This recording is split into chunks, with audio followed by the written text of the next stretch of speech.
Some of the first bees I see every year are carpenter bees. Males are aggressive, so this one flies right up to challenge my microphone. It's no worry. Males don't have stingers. I set out to record peaceful garden sounds, but it's hard with all the street noise. That's the reality of my garden. I live in a busy part of town, but that doesn't mean my yard can't be a habitat. If you have even a patch of grass on your property, you can feed bees and butterflies. And this is a good time of year to start. All you have to do is not mow for a month. It's easy. You don't have to do a thing. Or do you? On this episode of Coast to Canopy, we talk No Mow March. Hi, I'm Rob Diaz de Villegas, ecology producer for WFSU Public Media. With me today to talk about No Mow March, we have Donna Laguerre. Donna and her husband Jody started Native Nurseries of Tallahassee in 1980. Donna and Jody retired from the business a few years ago, but you're still likely to see them around from time to time. Thanks for being here, Donna. Thank you. And we have also Mark Tanzig. Mark is the Horticulture Extension Agent for the University of Florida, IFAS, Leon County Extension. Thanks for coming in, Mark. You're welcome. Thanks for having me. Yeah, and finally, we have my colleague, Regan McCarthy. Regan is the Assistant News Director for WFSU-FM, and I'm told she's a bee whisperer. Hey, Rob. Thanks for letting me join you today. Yeah, thanks for coming in. Yeah, so I want to start with, we were talking about No Mow March. So in North Florida, why is it March? Why isn't it No Mow May? Good question.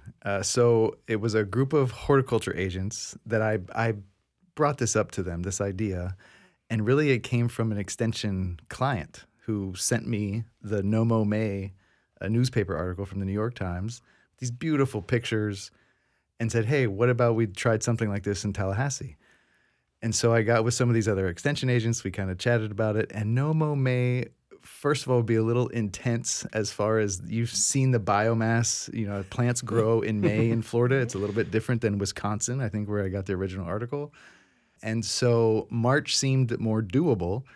And the other thing about why we do it in March is that's when our pollinators are kind of coming out of their little winter slumber and they're looking for food, right? And oftentimes it's those weeds mixed in our lawn that are going to really help them get some resources as they're kind of coming out of their winter little sleepiness.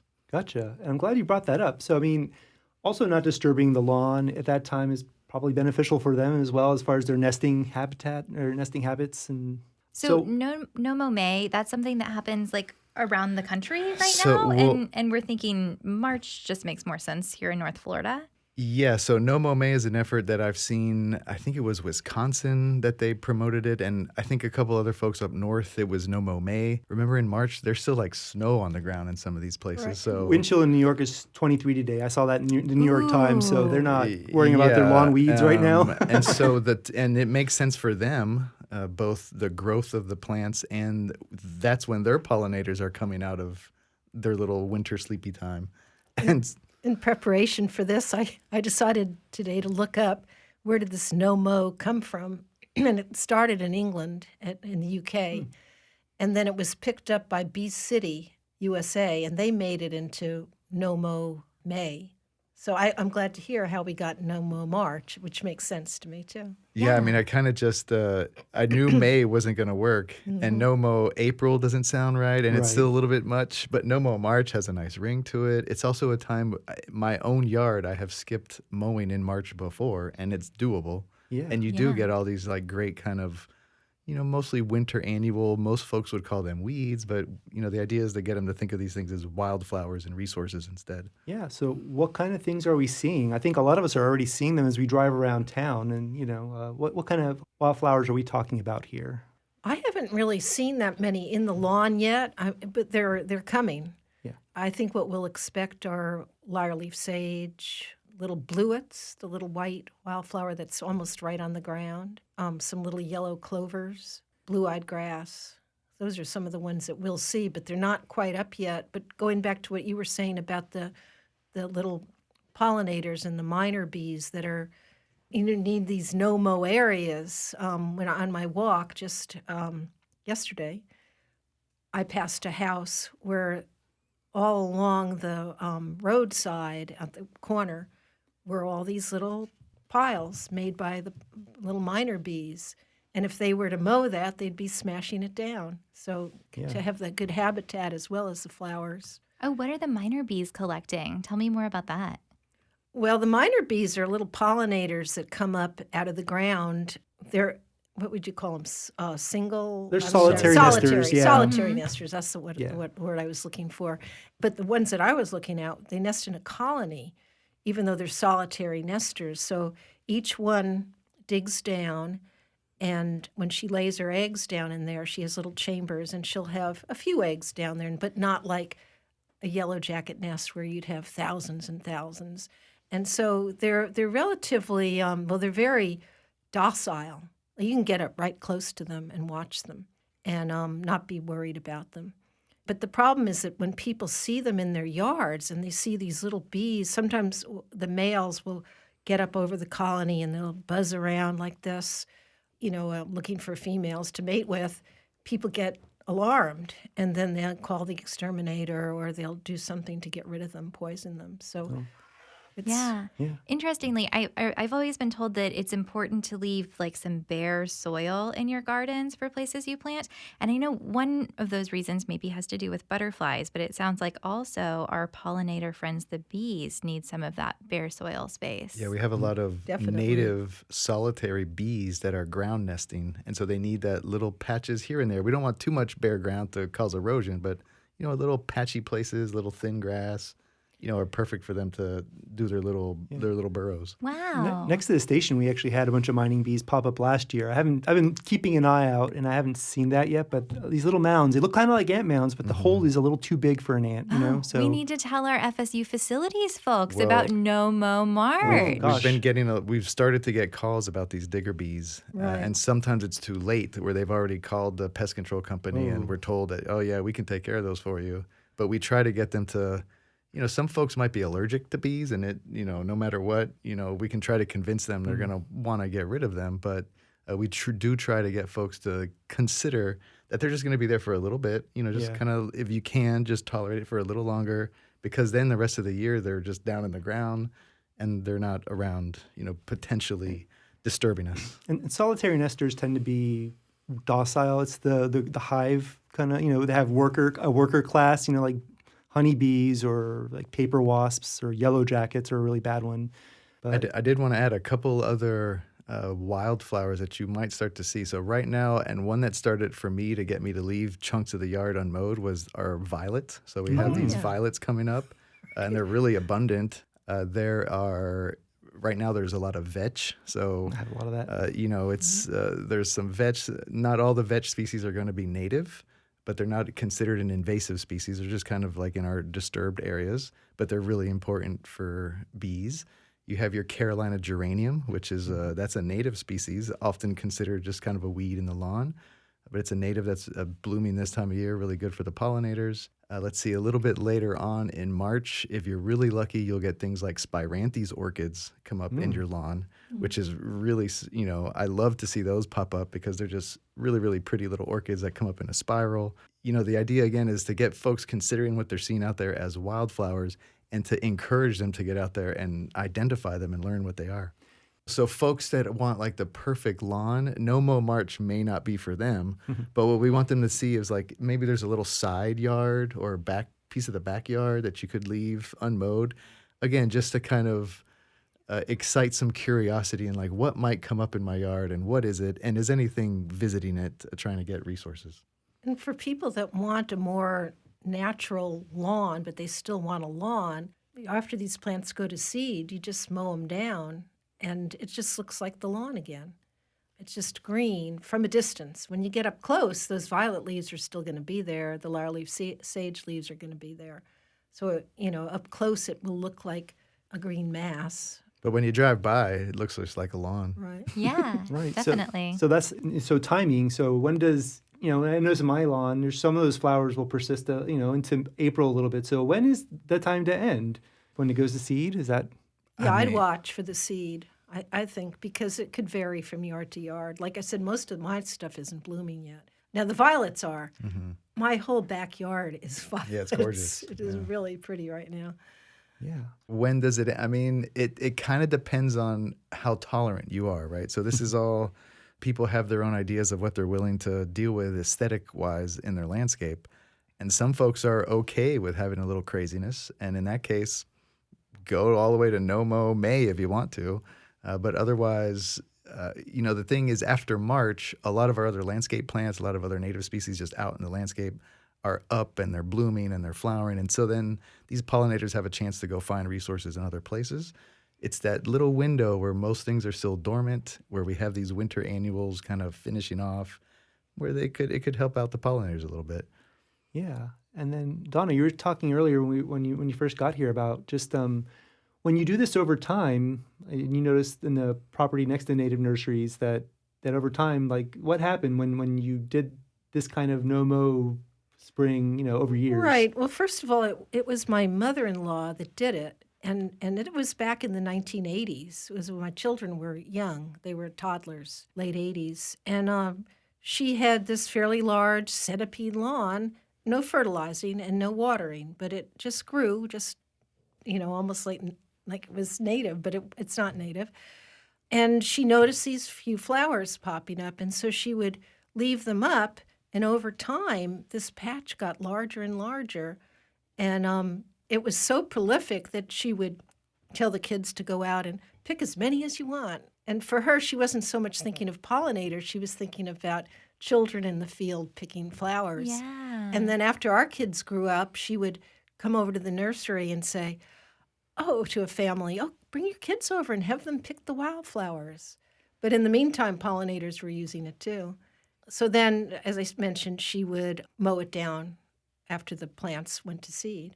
But it got larger and larger, and it's still there today. So my son then managed it when he lived in the house, and he noticed that blue-eyed grass was out there. And again, we didn't plant it; it just popped up, and he continued that mowing regime. So hopefully, it'll be there forever. Yeah. And then as with extension, I'm here to have to provide the science-based information. And there are actually scientific articles, and I can share those with you, Rob. You can check them out a little bit more. And one of them even called it the lazy lawnmower approach.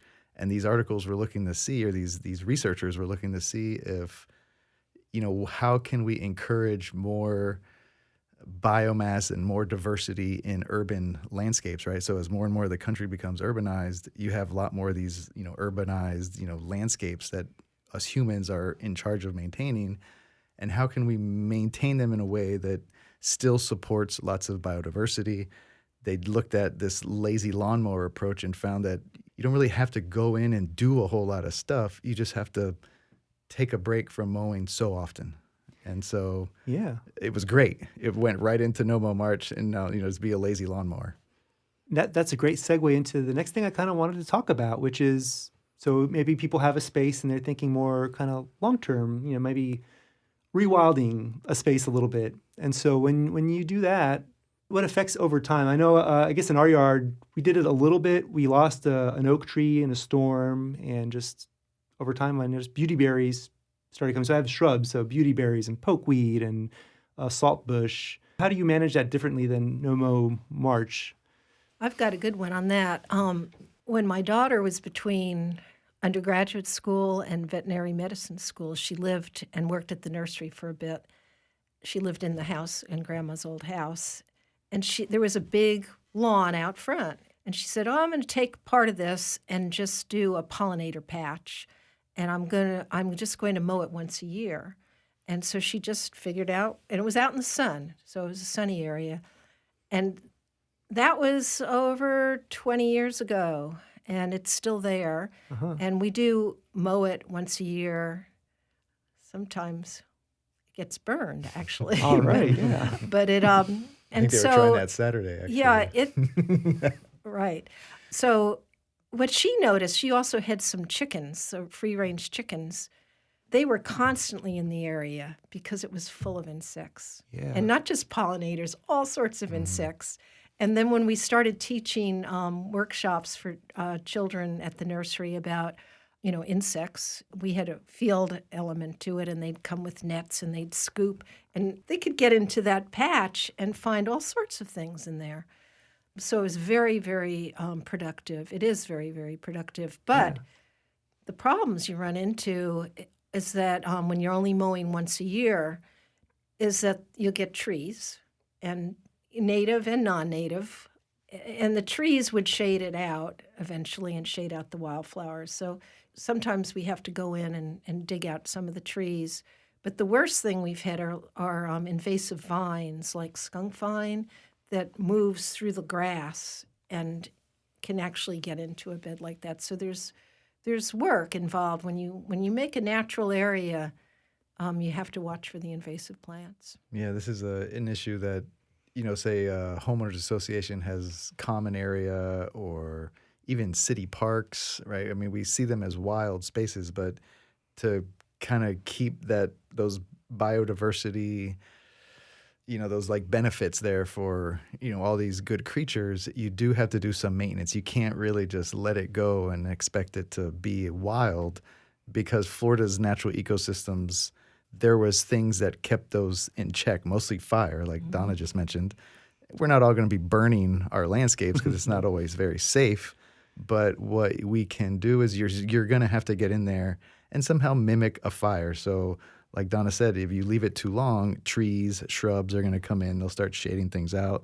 Pine trees have come in my areas pretty thick. And so you do have to go in there and thin them out and maybe mow it down once a year, twice a year maybe, just to kind of keep it a little bit in check, because otherwise it just goes wild. You get invasive plants come in, and then you wonder, should we have just kept mowing this, One Right. one thing that I've heard, though, is that if you really focus on purposefully putting native plants into those spaces, then that can help to battle those invasive plants, right? Because our native plants are meant to grow here and they're going to do well here. And if we can get them to sort of take over the spot, it can sometimes keep those Yeah, I mean, the problem Not with so much, not it so looks much like. because our invasive species are just, they're in an environment where there's no checks on their growth. And so they can just really, many of them are able to outcompete these native plants. They can grow. Some of them can grow faster, and they're not eaten by anything else. interesting. Right. And I've been working at McCord Park as a volunteer for over 20 years, which is a little park in Benton Hills. Yeah. And it's a natural park. There's no swings or anything like that. It's like for walking through or bicycling or whatever. We've been fighting invasive plants there all these years, but we still want to keep adding diversity, so we keep planting too. And we've been working with the city on one area that was just so full of invasives. We just couldn't keep up with getting them out of there. So we worked out a plan with them for them to mow in between the big trees, because this was a forest, 3 times a year. And that's working pretty well. And in between the 3 mows, you get some growth. And then our crew comes in around the big trees where the mowers can't get, and we get those invasives out by hand. And that's working. But again, that mower can be your friend. And I would think, I haven't seen any little colonies of bees in there, but I would think it would be a good spot because the ground is loose, but I haven't really seen any there. Right. So if you're just getting started in this and you have a space and you kind of want to try out a little rewilding, what's a good way to learn, or what tools can you use to learn what's the native stuff and what's the non-native naturalized stuff and what's the really bad invasive stuff that comes in? I would say one of the things you can do is go to a natural area near you, and not necessarily a local park, but like go to the forest and see what these areas, what they look like when natural functions happen, right? So fire, native species, thick native species, kind of look and see what that looks like, and just go back and say, okay, this is what I'm going to try to do in my area. And then you have to look and observe. There's lots of observation that needs to go on, right? So document things. You can use things like iNaturalist or Seek, these little apps that help you identify plants. You can contact your local extension office and we'll help you ID things. But just, I would say, look and see what that natural area is actually supposed to look like. Try to recreate that in your little patch, and then just observe what's coming up. If it's native, leave it alone. If it's not, try to weed it out of there. I think that's such a cool idea. But like if I'm trying to do that at my house, should I be looking at a wood lens, at a grass lens, like how do I know based on what I have in my yard what I should be observing to try to copy? Well, I think a woodland is going to be easier just because when you got the shade, you don't have so many weeds coming in. And this goes back to those pollinators too. Don't always think about just little wildflowers being your plants for pollinators. The trees are great too. So right now in my yard, there's a flatwoods plum blooming. Mm-hmm. So, and that gets pollinators on it. Or Chickasaw plum is starting to bloom right now. Redbud will be blooming. I think it's blooming now too. So trees can do it too. You don't have to have just the wildflowers. But if you're starting off in a woodland area, I would learn what are invasive plants, and you can do that by going to the extension office. You can come to Native Nurseries with a cutting and have somebody on the staff identify it, because I think we know pretty much all those invasives. And so you want to work on getting rid of those. And then since you already have, like, say, large trees, and you might have a smaller tree or a shrub, just by stopping mowing, certain things will move in. Like he had American beautyberries move in. You can buy an American beautyberry, but usually the birds will plant it for you.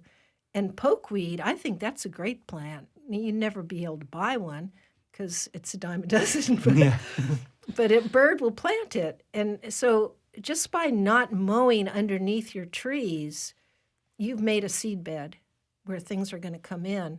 And then you could go to a nursery and pick out things that would be shade tolerant and just talk to people and say, this is what I have. It's shady, and I want a shrub, or I want wildflowers on the ground. Like right now, I've got woodland phlox blooming in my yard. It's so beautiful. Yeah. It's really pretty. I think, Regan, something else you could try. I mean, there might be little pieces within your neighborhood that maybe have a little piece of that naturalness left. And so that can help you get an idea. So, I lived in Levy Park for a while, and it was pretty built out, but there was right around Rudiger, there's a little patch of what used to be, right? So there's some big shortleaf pine, there's some big hickories, so mockernut hickories out there. So that gives you an idea, like a red oak hickory woods type of an idea. And so I would say visit some of the greenways, learn some of the plants out there, and then see what's coming up around, go on a walk around the neighborhood, see what's popping up in more of the, the places that are left alone a little bit, to try to get a little hint of what might have been there. So if you see magnolias and beech trees, maybe you're more in like a woodland situation. If you're close to a stream, you're going to be more in a little beech magnolia forest where, if you're up at the top of the hill, it probably would have been a pine open forest there. Yeah, interesting. That's really cool. And I've actually worked with Native Nurseries. We did a workshop on planting for your natural ecosystem at your yard, and we actually showed all the plants that they had, which one were like a pine flatwoods, which one was like a little beech magnolia forest, and it was a really fun little workshop. Sounds fun. Very cool. So yeah, we want to mimic as much as we can these natural ecosystems, but we're still in this really artificial kind of area. So, how much can we expect to reach something like what was there before? Well, we're not helping by mowing it all down every week. So if we just start with little patches, and maybe our patches get bigger, maybe more of your neighbors add a little patch, it kind of goes to this idea Doug Ptolemy talks about in his books of, thinking of your yard as a potential wildlife preserve. And if more of your neighbors start to do it, then it kind of, you have more patches for the little, like Frogger, for these little animals to kind of make their way around the landscape. And I think also one of the most important things is to use very little in the way of pesticides, both herbicides and insecticides.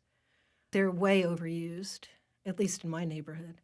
I think it affects my yard as well. It's coming down from uphill. Right. We're trying to increase the diversity of insects in our yard.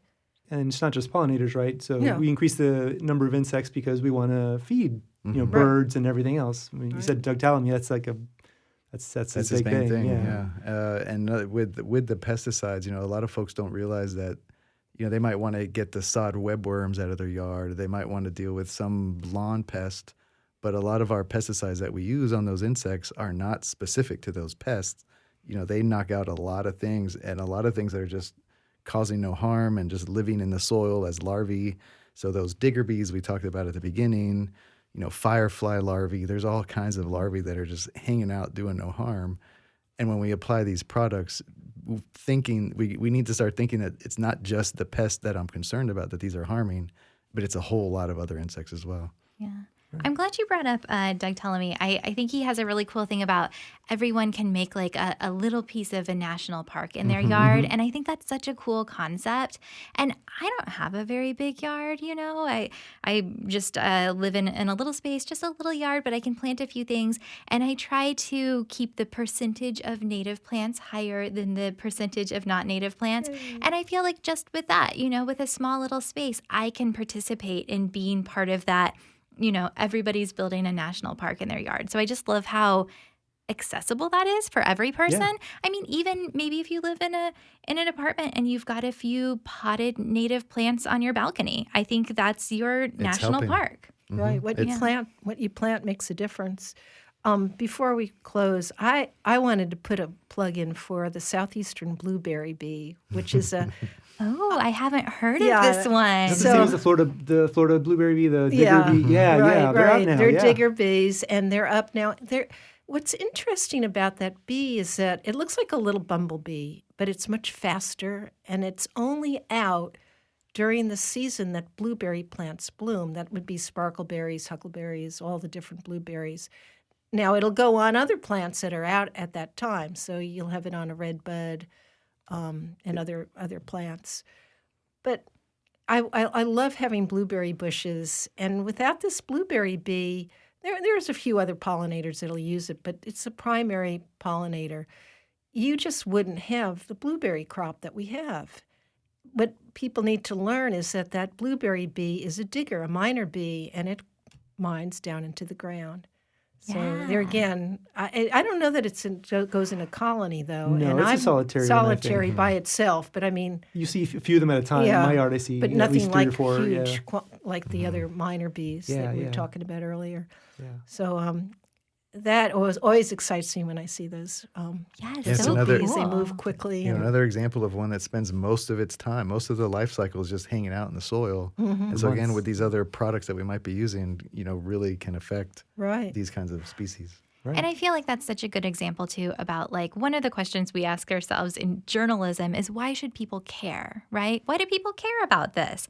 And so we all care because we think bees are cool, but maybe not everybody does. And so why should they care? Well, they should care because these bees are important for helping to make it so that we have delicious blueberries to eat, or they're important to helping, grow our other crops, or just bugs in general. The bugs that come from our native plants give us the beautiful birds we like to look at. And so I think that's an important just kind of perspective to sometimes put in our brains. Definitely. And I think, too, just looking at your own happiness, it brings me joy to see this. And I think when you show that to other people, they get it and they get interested in it. So I think that's why this program is good. Yeah. Getting the word out. Well, I appreciate you coming in. And, in my yard, the blueberry diggers, almost like Florida betony, which is a native weed that grows on your lawn. Some people just really hate. Native wildflower. But they love, but the blueberry, they like it. Maybe I only have a handful of bushes, but they love the betony. And so on that note, this is a great talk. Thank you guys so much for coming in. Donna Laguerre, Mark Tanzig, Regan McCarthy, and I'm Rob Diaz de Villegas. Thanks, Rob. Thank you. Rob.